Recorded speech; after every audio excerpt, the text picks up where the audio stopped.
And we are live. We're recording. Okay. So 6.3 composite identities. One last little note that I want to share with y'all. Jack just reminded me of it when he was assaulting Cindy. One of the guys on the morning show that I watch was wearing a shirt this morning that said, simple message. I love it. It said, love biscuits, love others.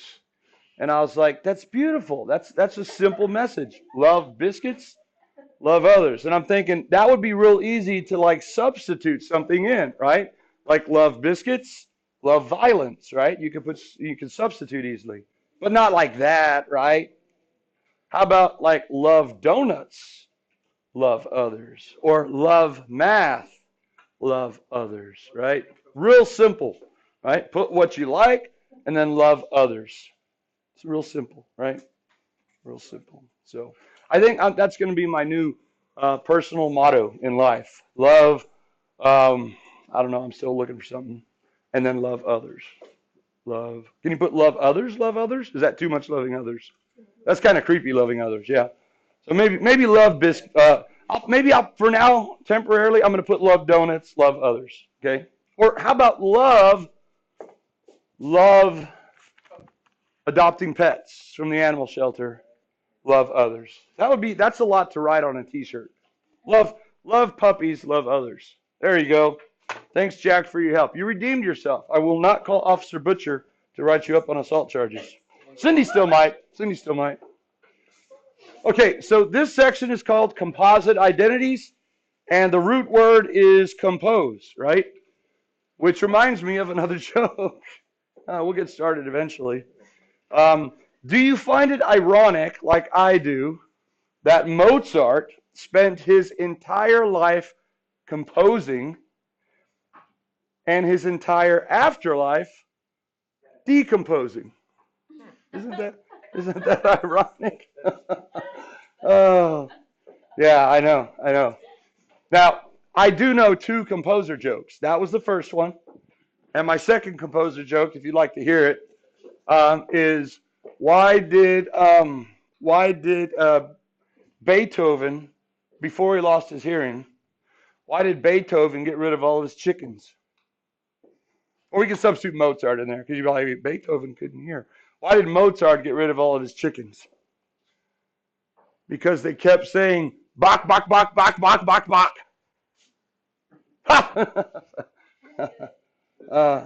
Like Johann Sebastian Bach, a rival composer, like chickens, right? When I first wrote that joke, I wrote, why did Bach get rid of all of his chickens? And it was because his chickens kept saying Mozart, Mozart, Mozart, Mozart. And it wasn't real funny. I was like, how can I change that? Okay.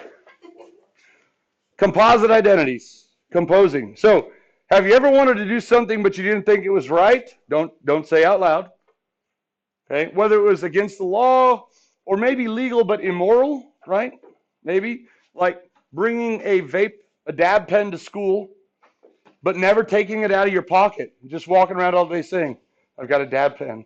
This is a felony, but I'm never going to take it out. You just like walk on the edge like I'm crazy, man. It's a little bit naughty, right? That would be one thing. Or maybe if you see the natural log of A plus B, and you don't think anyone's looking, but remember God is always looking. You want to distribute the natural log inside the argument and call it natural log of A plus the natural log of B, right? When you actually do that, you're kind of exhilarated, but you feel kind of dirty, and a shower will not cleanse you, okay? This is not correct. It doesn't work. So that's when you're filled with regret and remorse, and that's why the Catholics have confession, okay? It's supposed to absolve you of your guilt. Well, similarly, like natural log, you cannot distribute a function inside its argument. It works the same way with something like this.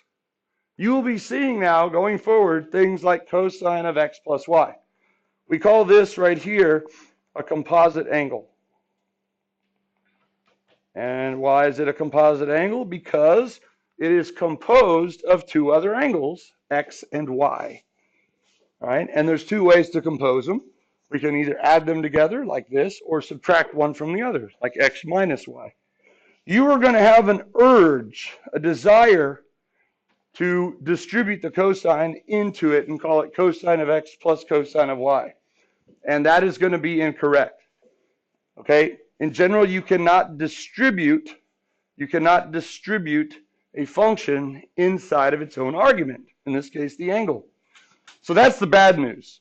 The good news is there is a way to rewrite this, but it is not as simple as distributing, okay? And that is going to be called the composite identity, and you are going to have to memorize them. So let's look at the composite identity for cosine. Okay, we're going to look at cosine, then sine, and then tangent. Just those three guys. That's it. That's it in this section. We're not going to look at the other three. Now, before we start, you need to know something about sine and cosine a little bit. You probably don't know them as well as I do, so you're not familiar with their personality types. But believe it or not, cosine is, Blue Crew. Cosine is selfish, okay?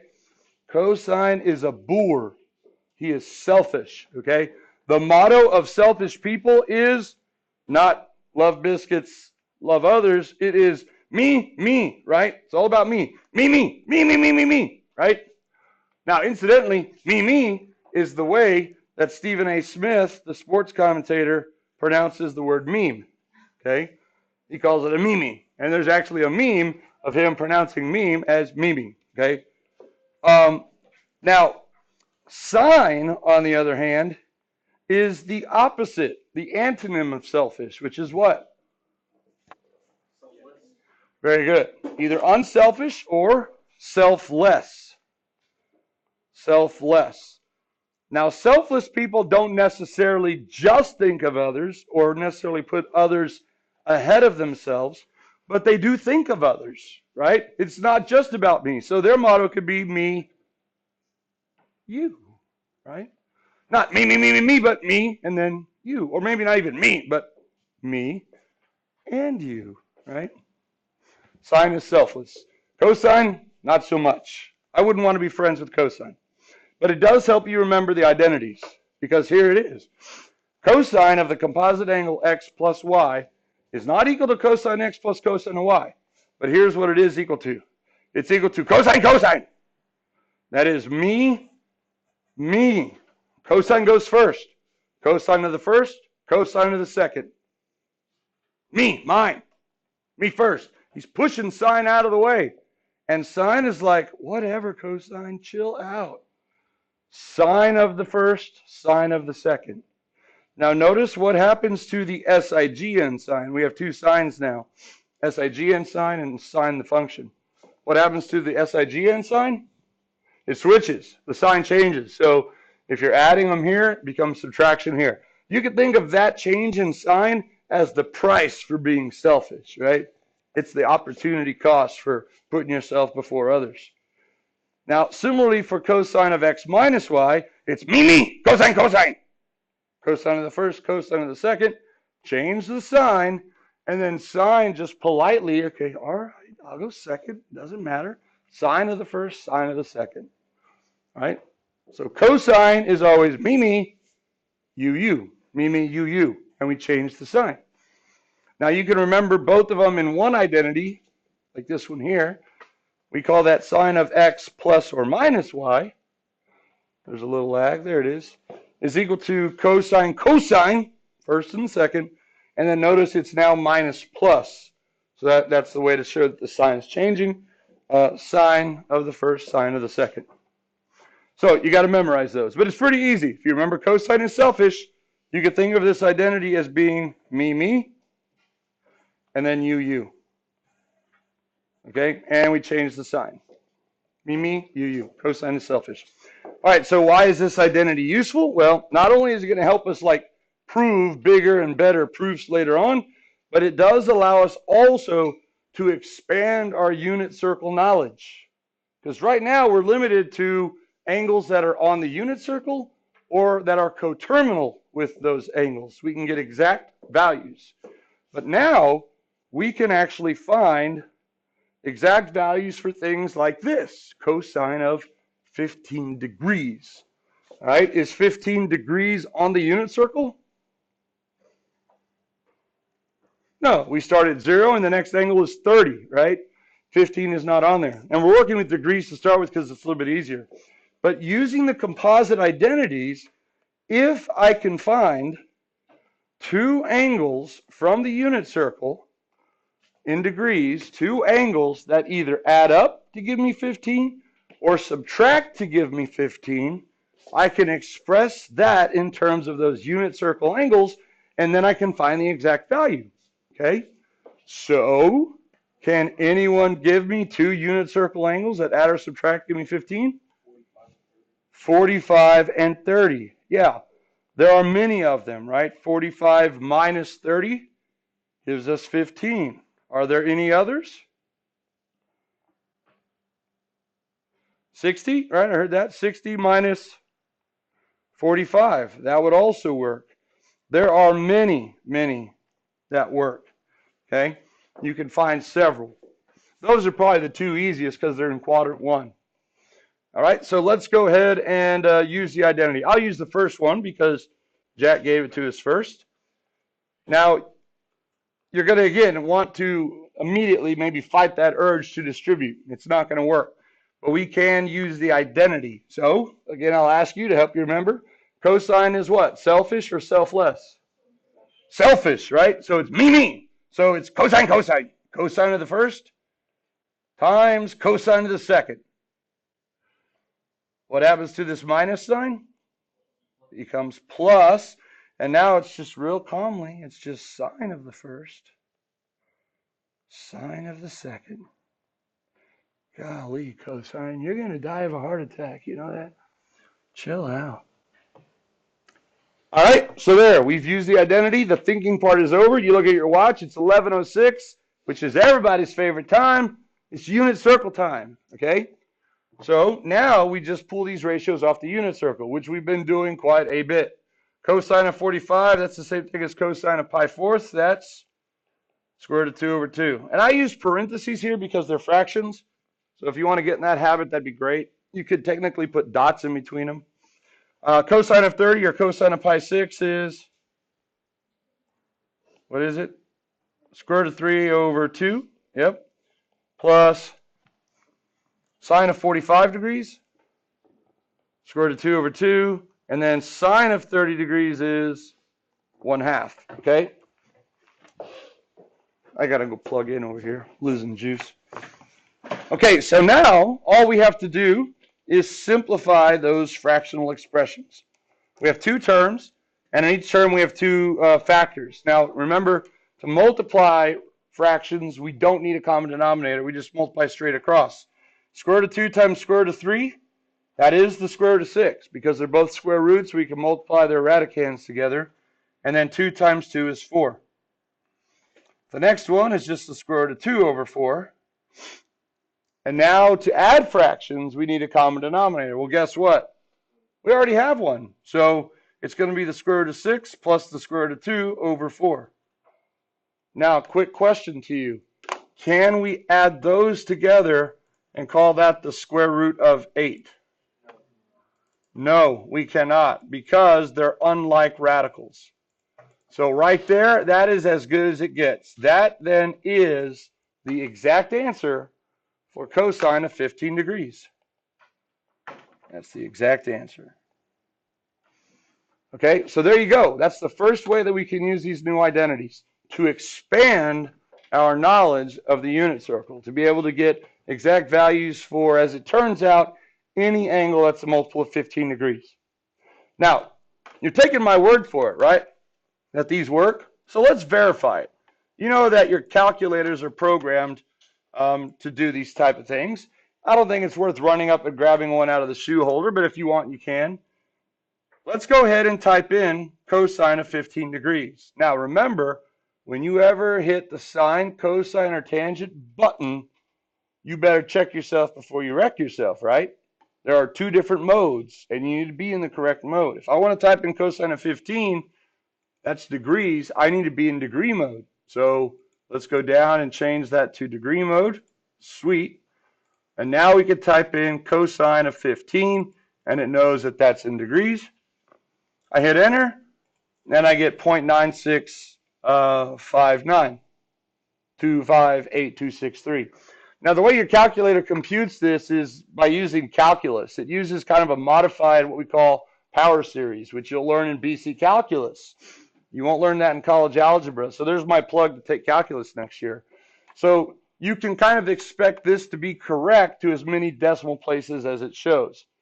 But if you go out further than that, the calculator's accuracy may deviate a little bit way down the line, but the decimals might not be the same, okay? But our answer of the square root of 6 plus the square root of 2, which I will now type in, it should be exact because we found it using the identity and we found it using exact unit circle values. So the square root of 6 and the square root of 6 and the square root of 2 are both irrational numbers. So the cosine of 15 ends up being also an irrational number, which means, remember, it's a non-terminating, non-repeating decimal. So if I hit enter, it should be the same, right? Let's see. Oh, yeah, baby, it's the same. Now, which of these answers, 0.965925823, or the square root of 6 plus the square root of 2 over 4, which of those two is more accurate? Very good. The radical version. If you were like an engineer and you were building something that mattered, that you cared about, like a bridge for public use or an airplane, you want that thing to work. You want the bridge to support.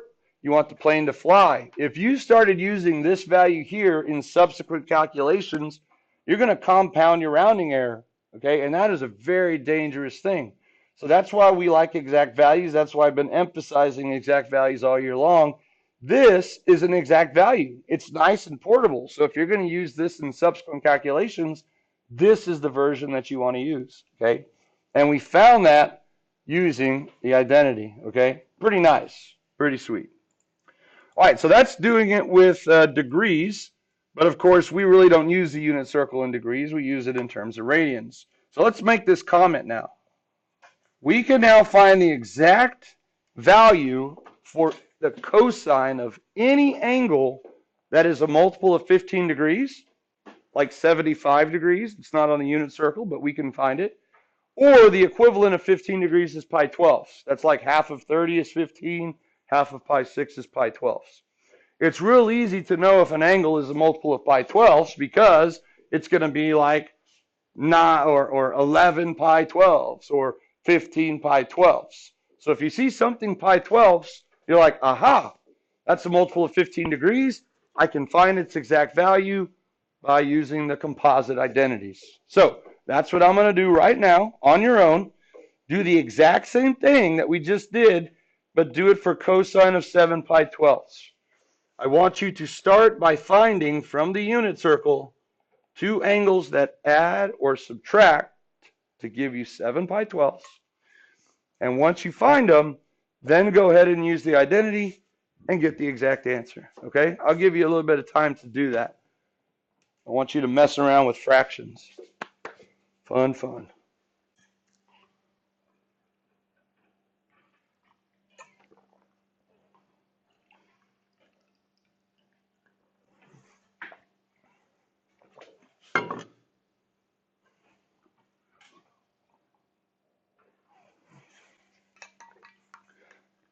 Trial and error will work, by the way. Trial and error. I guess you could even convert 7 pi 12ths to degrees if you want. We know how to do that. And then find the angles and convert them back to radians. But see if you can come up with two angles that add up to 7 pi 12ths or subtract to give you that without converting it to degrees.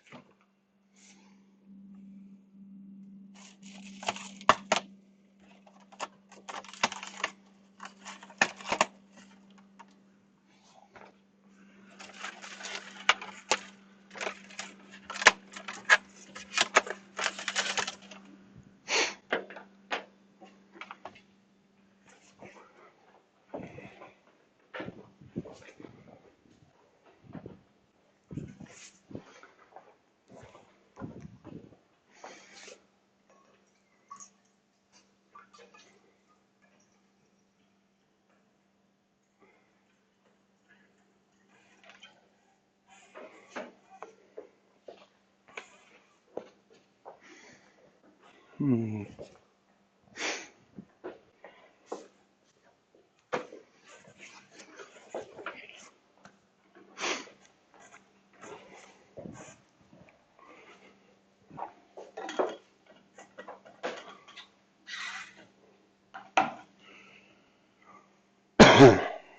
anybody found them?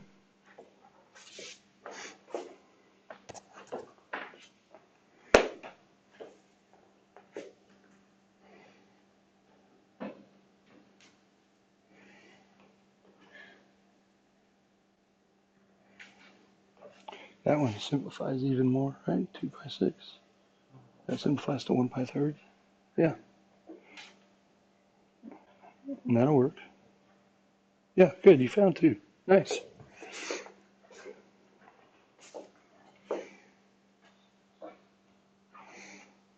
You converted it to, no, that's not quite right. No.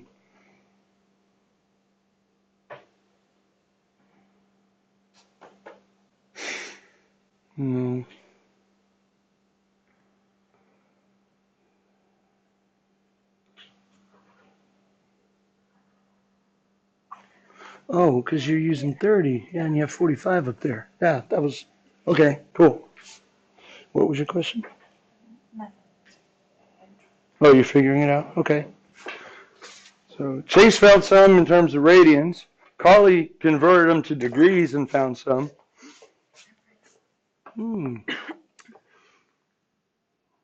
Well, first of all, is 3 pi 6 plus 4 pi halves equal to 7 pi 12ths? That would be 6 pi 12ths plus, that would be, whoa, if you multiply that by 6 to get 12, that'd be 24 pi 12ths. So that's 30 pi 12ths that you have, not 7. Okay, so it's a little bit of a challenge, isn't it? Let me show you kind of an easy way that I've come up with to help you find the angles without converting them, okay? Your primary goal is to find 2 angles that add up to 7 pi 12ths. Now, if you chose, let's just say arbitrarily 6 pi 12ths, then you would have to then say plus 1 pi 12ths, right? Or just pi 12ths, because 6 plus 1 is 7, right? Now, what you're trying to accomplish is get unit circle angles. So notice the 6 pi 12ths would simplify down to pi halves, which is on the unit circle. But is pi 12ths, does it simplify? No. And is pi 12ths on the unit circle? No. So this is not incorrect, but it's not going to be useful for us because pi 12ths is not a unit circle angle. Why will it not let me do this? There it goes. All right, so what we're trying to do is like what we did here with the 6 pi 12ths. We want something to divide out. So here is the challenge. We're going to find 2 angles, first of all, that add up to 7, but we need it to divide out after we do that. So I need to pick numbers that add up to 7 that have a common factor with 12. What are some of the factors of 12 besides 1? Well, 2, 3, 4, 6. So those are the numbers that you want to get involved, okay?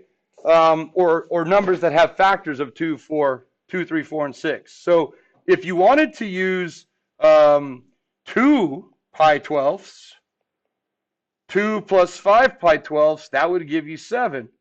2 pi 12ths simplifies down to pi 6, but does 5 pi 12ths simplify down?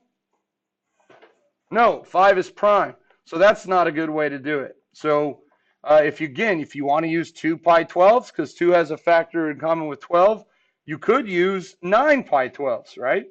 What's 9 minus 2? 7, so that gets it. 9 has a factor of 3, which is common with 12. 2 has a factor of 2, which is common with 12. So this one is going to work.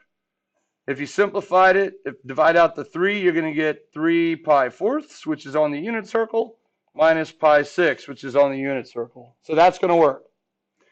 Now, because we did subtraction up here for the 15, I'm going to try and find 2 that add up to give me 7. So Let's see. I could choose 3 pi 12ths because 3 and 12 have a common factor of 3. And I can use 4 pi 12ths because 4 has a common factor of 4 with 12. And 3 plus 4 is 7. Okay? So now you have this new strategy. It's actually pretty easy.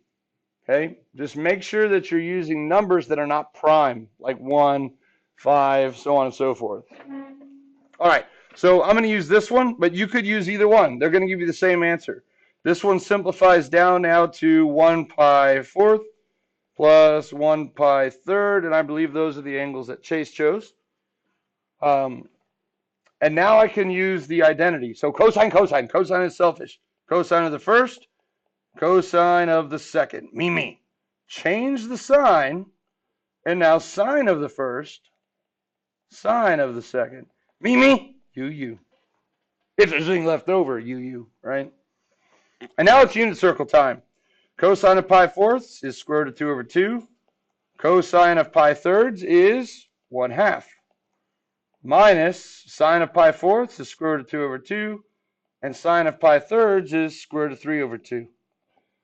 Now, if you think about where 7 pi 12ths lives, this would be pi halves or 6 pi 12ths.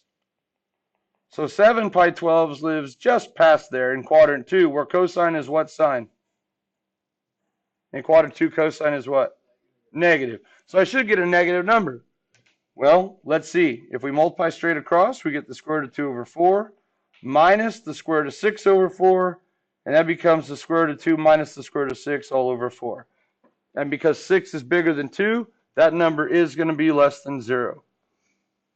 Now, if you're doing these composite identities correctly, you will notice at the end that you end up with, most of the time, if not all the time, with the same numbers.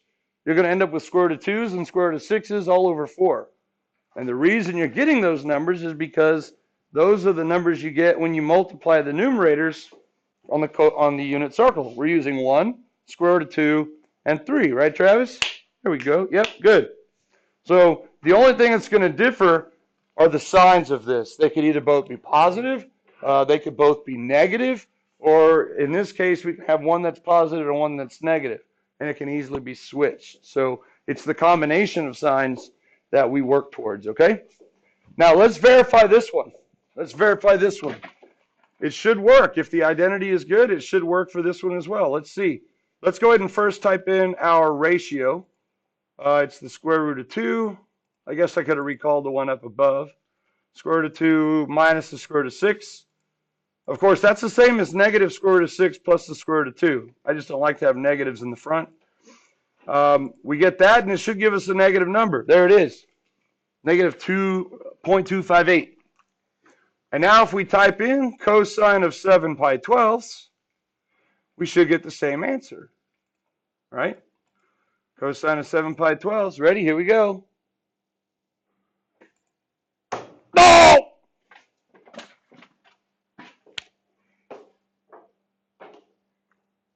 Which one do you trust more? The radical version or the cosine version? I would trust the radical version, right? Because we did that one. We know it's right. We're like, stupid calculator. Take the calculator back to Walmart. What's wrong with the calculator? It's giving me the wrong value of cosine of 7 pi 12ths. All right, sir. Go back there and get you another one off the shelf. We're sorry about that. Yeah. Is that what the person at Walmart's going to say? No. You know what they're going to say? They're going to say, did you check yourself before you wrecked yourself? And you're like, what do you mean? You got to check the mode. Anytime you're hitting sine, cosine, or tangent for any reason, you better be in the right mode. 7 pi 12ths is an angle in degrees of radians. It's in radians. And look what mode I was in. I was in degrees. So now right there in front of the Walmart attendant, you're like, okay, hang on just a second. You may be right, but still, if it's not, I'm going to get another calculator. Oh, it's the same one. And now you're the one saying, I'm real sorry about that. Sorry for wasting your time. Your calculator is only smart as the person on the other end punching the keys, right? But it is the same. Angles that are multiple of 15 degrees or pi 12ths, and we have a nice way to find those angles. Okay, any comments or questions on that one? That's a marvelous breakthrough. All right. That should go a long way with getting the grump out of somebody, telling them about composite identities. Okay, shifting gears here a little bit. Example 3. What else can we use our new identities for? Well, moving forward, it's all about proofs. So we can actually prove this identity, which y'all have already memorized, but up to now we have only been able to verify it. Now we can prove it. Of course, what family of identities does this one come from? It's not a PID. Irrational. No.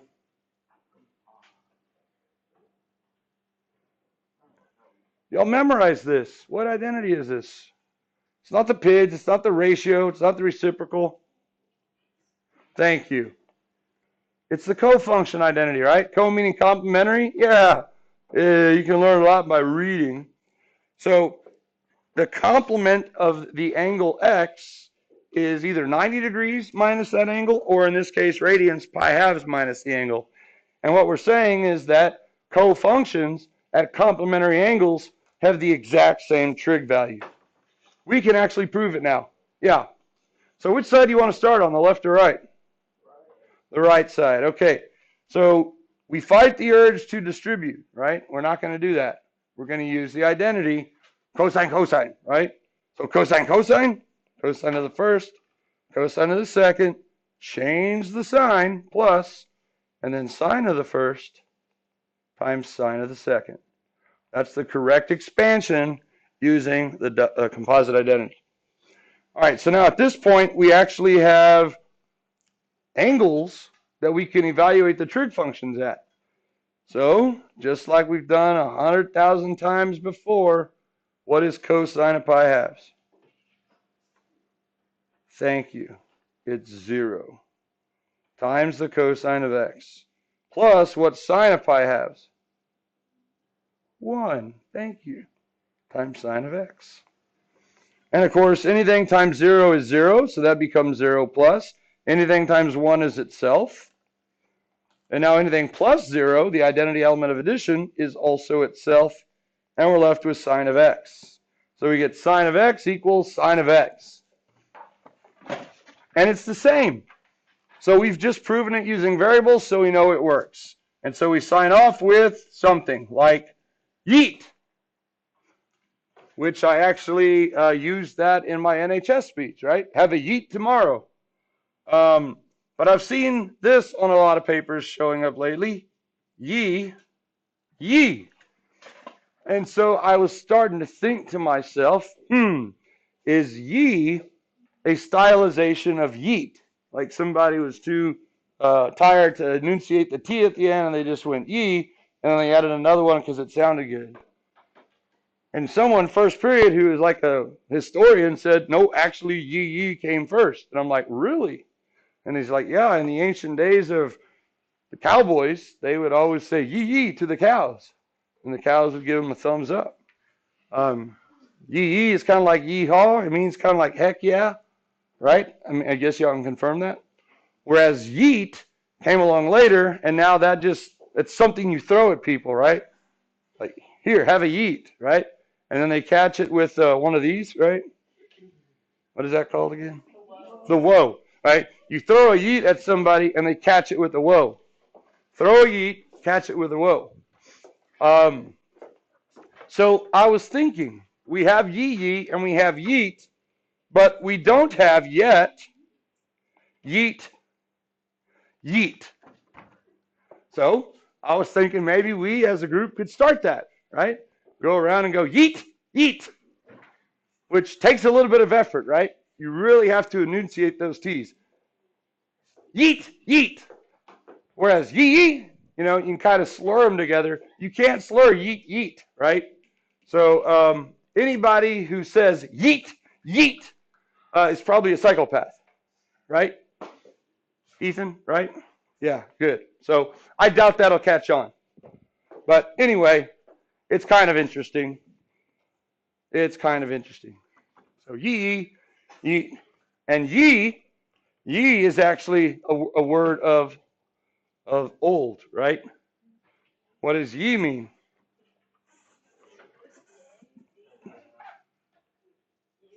Oh, it means your. Like they used to cast out ye sins, right? Cast out ye sins or something like that. Like Bible words. Oh yeah, oh be ye yeah. Oh come all ye faithful. There you go. So maybe that doesn't mean your, right? Oh come all thee. Come it's thee. Yeah, it's thee. Yeah. Thee, you're right. Oh come all ye faithful. Come all you faithful, thee faithful. Very good. Yeah. We don't use that anymore. So when someone says ye, how do you know which ye they're using? The double E or the single E? You don't. Unless they go ye, then you're like, oh, there's definitely a long E there. Right? Like in Spanish, you have perro, which like, I'd like to go, pero I have no money. And then it's like, did you hear about the people in Seguin who had 15 perros that they picked up? You have to really sit on that R so that someone knows you're talking about dogs instead of butts, right? Right? Perro versus perro. All right. Ye versus ye. How much time do we have? 1 minute. Okay. That's a great place to stop. Tomorrow, we are going to learn the same composite identities, but for sign. For sign. All right. You may commence getting PRs. Wow. He's almost at 20,000. He is at 21,000. I've never seen such a high score. That's pretty good. He's beating your score, Looney, by a lot. Yeah.